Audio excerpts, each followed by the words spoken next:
All right, shifting focus from South Asia now to Europe. About 100 migrants who were stranded at sea for nearly 3 weeks have now landed on the Italian island of Lampedusa. The migrants were on board the Open Arms rescue ship, which was anchored off the coast of Lampedusa for 6 days.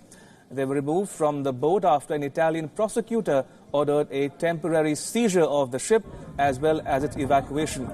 The migrants were seen celebrating after they heard about the announcement.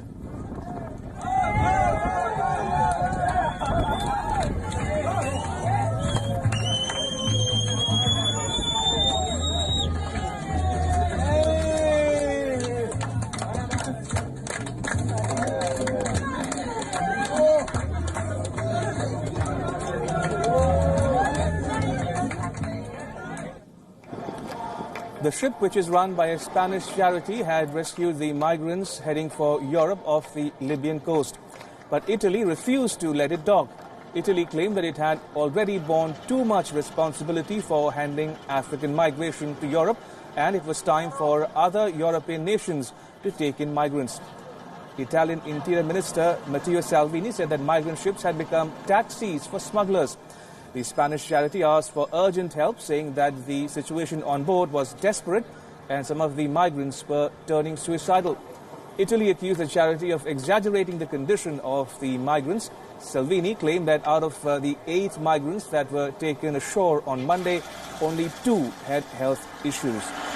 On Tuesday, the standoff between the Spanish charity and Italy had entered its 19th day. Spain had ordered a naval vessel to rescue the migrants and take them to Mallorca. The Spanish Navy is due to reach Lampedusa in 3 days. Over 10 migrants on the vessel jumped into the sea and tried to swim ashore in desperation on Tuesday. The migrants were rescued by the Italian Coast Guard.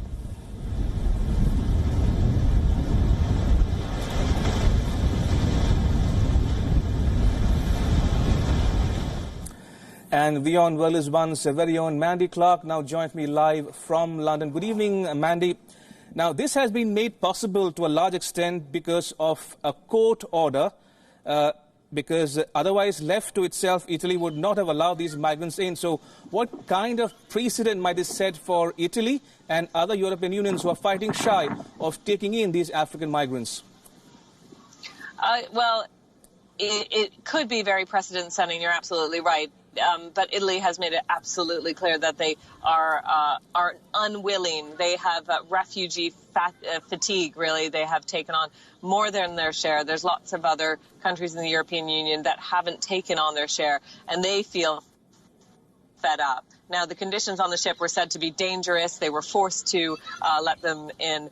It's a crisis that has left the headlines for a long time, but the level of migrants has slowed down. But certainly there's an unprecedented number of refugees and migrants that are continuing to make that border crossing, and very little place for them to go. So in many ways, Italy is simply fed up, and it will take another legal action for them to take even more migrants. They made it very clear that this is not something they want to continue to do. And very quickly, Mandy, now this has a lot to do with the domestic political crisis or situation obtaining in Italy as we speak. Giuseppe Conte has offered to resign, and Matteo Salvini is training his guns on migrants and migration in particular. Now, the issue is that Italy says the other European nations must also share the burden of migration. But some of the other EU members say that because of Salvini, they're not coming forward. It could be that. The Italian political situation is very much quagmired. This is a coalition government